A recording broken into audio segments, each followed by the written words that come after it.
The Oracle has been considered an ally of humanity, but she was responsible for adding choice to the equation, giving stability to the Matrix. But did you know that the origin of the Oracle dates back to ancient Greece?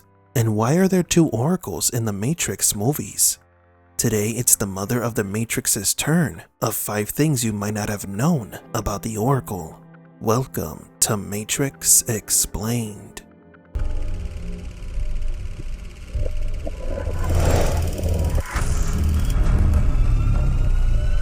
Welcome to the desert of the real.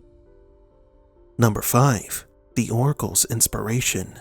The Oracle is the lovable grandmother archetype, a stereotype of an old woman who takes care of children and bakes sweets. In fact, in an interview with Lily Wachowski, she spoke of where the Oracle's maternal essence came from, and I quote, "My Grams was one of those people I love to make laugh. She was a mighty woman who left an incredible mark on the women in my family, myself included. I think of her when I fold a fitting sheet or make grandma eggs, our family's name for egg in a basket. Her atmos can be felt in every one of my and my sister's films, and was a huge inspiration for the Oracle in the Matrix trilogy." End quote. Objectively speaking, the Wachowskis never saw this character as someone Machiavellian when they created her, though this does change once you learn more about this character. The Oracle resembles a lower-class grandmother who lives in the projects. However, she is one of the most powerful programs in the Matrix, one that has helped the machines up until the 6th simulation. Her current stance is unknown, but that doesn't change that her image is nothing more than a facade. Number 4. The Oracle of Delphi. The Oracle of Delphi was a fortune teller who, to consult her, one had to travel to a sacred place, the Temple of Apollo. After a ritual, the Oracle speaks with the visitor. The Oracle of Delphi was the one who gave these important words: "Know thyself, and nothing too much." The Matrix Oracle has a plaque in her kitchen with the first half of this phrase. You know what that means? It's Latin. Means know thyself. She practices the precept of nothing too much. She smokes 1 cigarette. She eats 1 candy. She offers 1 cookie, showing that everything is good in moderation. The concept of destiny and the afterlife are part of the Oracle and the myth of the One, which directly references the Oracle of Delphi and its prophecies about the world. But we believe that the Oracle is a facade that the machines use to manipulate humanity. The Oracle is not a prophet. She's a program. Number 3. The Oracle versus the One. Not many people acknowledge this. Heck, this detail went over our heads as well for the longest time. After the Oracle was assimilated by Smith, he takes her powers to see into the future. The Smith clone that fights Neo in the climactic battle in Revolutions spoke like the Oracle.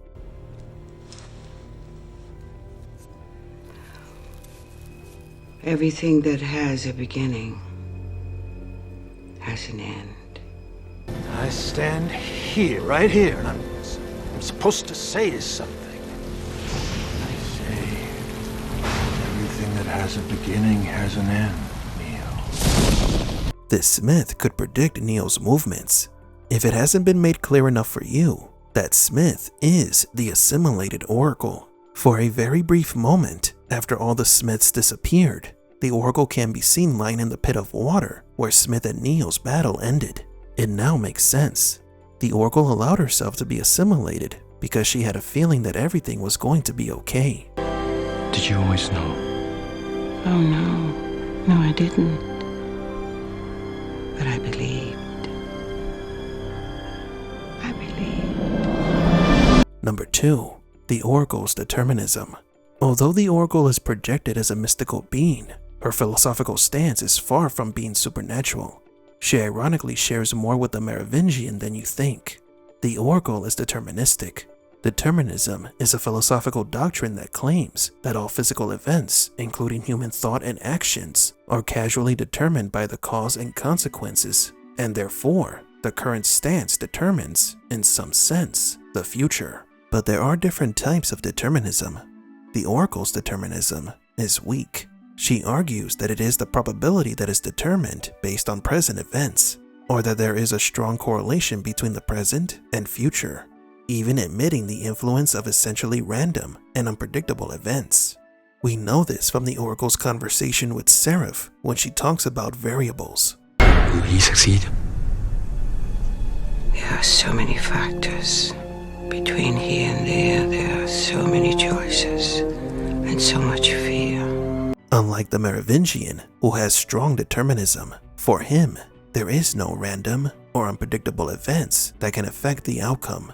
There is only one constant, one universal. It is the only real truth. Causality. Action, reaction, cause and effect. Causality. There is no escape from it. We are forever slaves to it. Our only hope, our only peace is to understand it, to understand the why. Why is what separates us from them, you from me. Why is the only real source of power. Without it, you are powerless.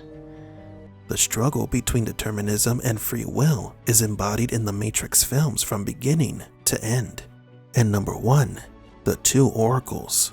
2 talented actresses played the character of the Oracle, Mary Alice and Gloria Foster. But not many people know what caused the sudden change in the cast in Matrix Revolutions.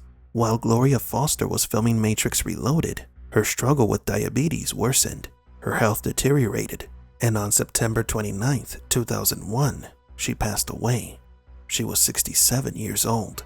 Gloria could not complete her scenes in the Matrix sequels, so a last-minute recasting had to be done. An explanation to the sudden change of the Oracle's appearance was written into the script. 2 programs that I trusted sold the termination code of my original shell to the Merovingian. Gloria's passing was unexpected. Her deteriorating health wasn't a factor when she agreed to return as the Oracle.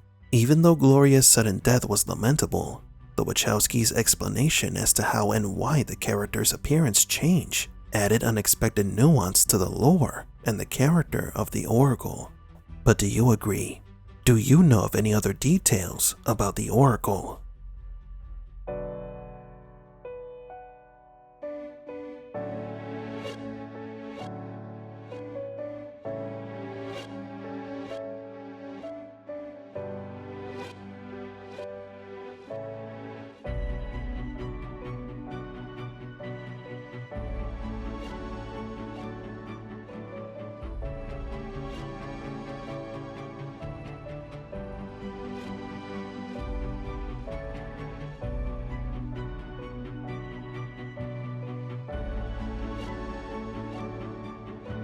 For Matrix Explained, please leave a like and subscribe.